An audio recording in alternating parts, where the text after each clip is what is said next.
March 1982. The DOJ just signed a $10 million contract to acquire an information tracking program. By 1990, that same program was embedded into the secure networks of more than 80 foreign governments. While it was distributed under international contracts as a standard law enforcement tool, the software possessed a hidden access point.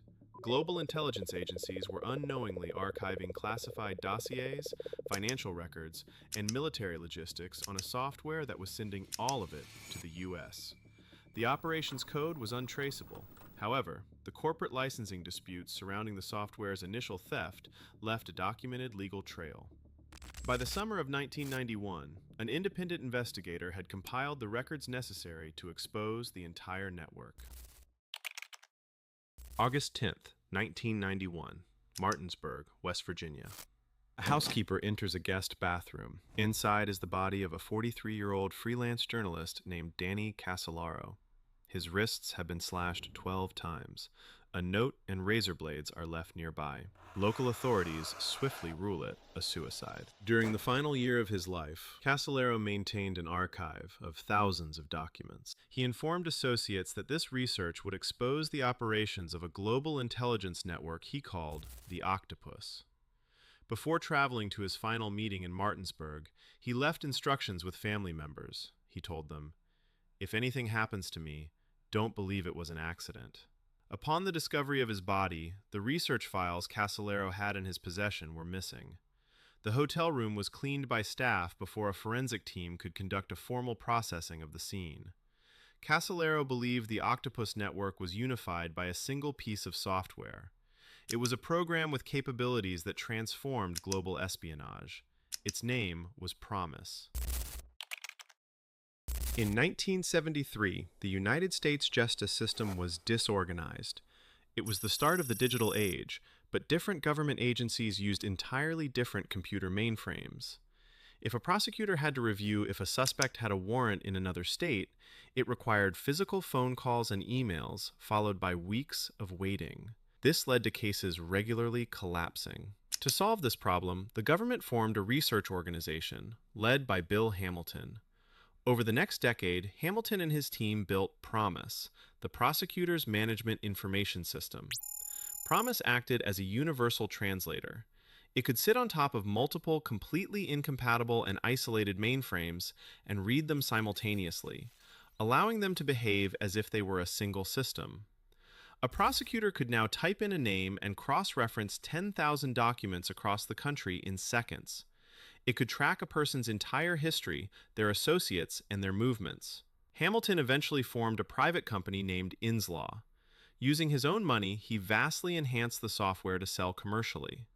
In 1982, the Department of Justice recognized the potential of this new version and signed a $10 million contract to install it in 94 offices across the nation. Hamilton believed the contract was a major achievement for his company. But the reality was, he had just positioned himself directly in the path of the intelligence community. Following the execution of the contract, the Department of Justice began putting financial pressure on Hamilton's company by withholding payments for documented milestones.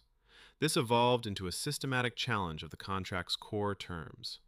Finally, the department asserted a claim of total ownership over the enhanced version of the software, effectively attempting to seize the proprietary code Hamilton had developed with private capital.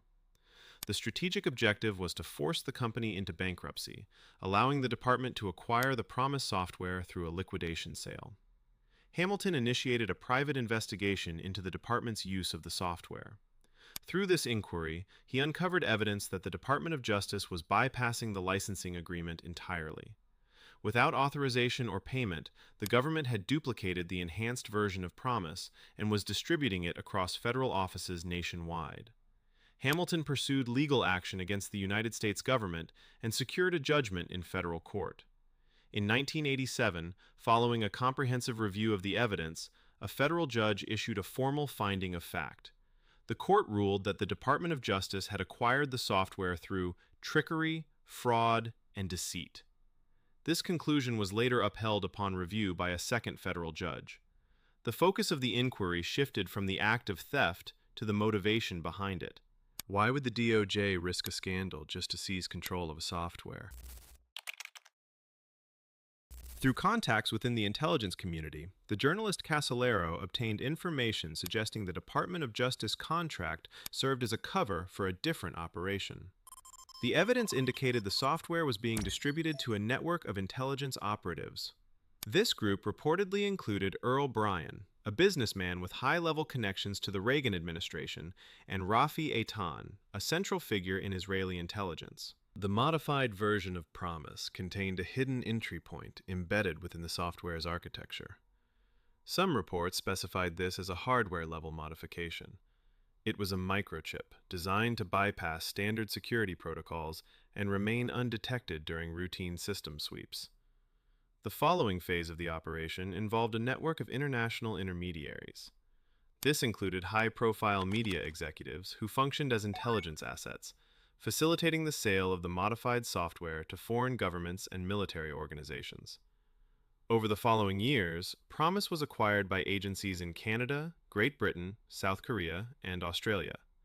It was also reportedly sold to adversaries, including the Soviet Union's KGB. The distribution of PROMIS was a coordinated intelligence operation, allowing the U.S. to spy on foreign governments. The software was designed to synchronize and manage an agency's most sensitive data. The backdoor gave the architects of the modification real-time access to the host's entire database. When the KGB or other foreign agencies utilized the software to track targets or plan operations, those activities were simultaneously mirrored to the monitors of the primary intelligence source. This turned the host agency's own infrastructure into a collection tool for the opposition, in this case, the US and Israel. Every target investigated, every name added to a watch list, and every movement tracked by the host government became instantly transparent to the holders of the master key. The effectiveness of this system was demonstrated during an operation in Jordan. The Jordanian government had purchased PROMIS to track the leadership of the PLO, including Yasser Arafat. However, because the software was compromised, Israeli intelligence was able to intercept the Jordanian surveillance effort in real time. Casolaro's investigation moved from the software to the broader infrastructure it supported. He identified a recurring pattern. The same entities and shell companies involved in the distribution of PROMIS were also central to the decade's most significant geopolitical scandals. These included the illicit weapons transfers of the Iran-Contra affair and the collapse of the Bank of Credit and Commerce International, which was a financial institution that served as a private network for intelligence agencies, cartels, and militant groups to move capital. Casolaro concluded these were the coordinated activities of an interconnected syndicate, arguing that the intelligence gathered via PROMIS provided the operational security necessary for this group to function without legal oversight. In August 1991, Casolaro informed associates that he had secured the documentation necessary to verify these connections. He traveled to Martinsburg, West Virginia, to meet a source who reportedly held the final evidence required for his manuscript. Following the discovery of his body, the Department of Justice blocked the appointment of an independent counsel to investigate the case. An internal review dismissed Casolaro's primary sources as unreliable. In addition, the research files he had brought to Martinsburg were never recovered. For decades, the allegations surrounding PROMIS and the death of Danny Casolaro were categorized as unverified conspiracy theories. This perspective changed in 2013 with the release of classified documents by former intelligence contractor Edward Snowden.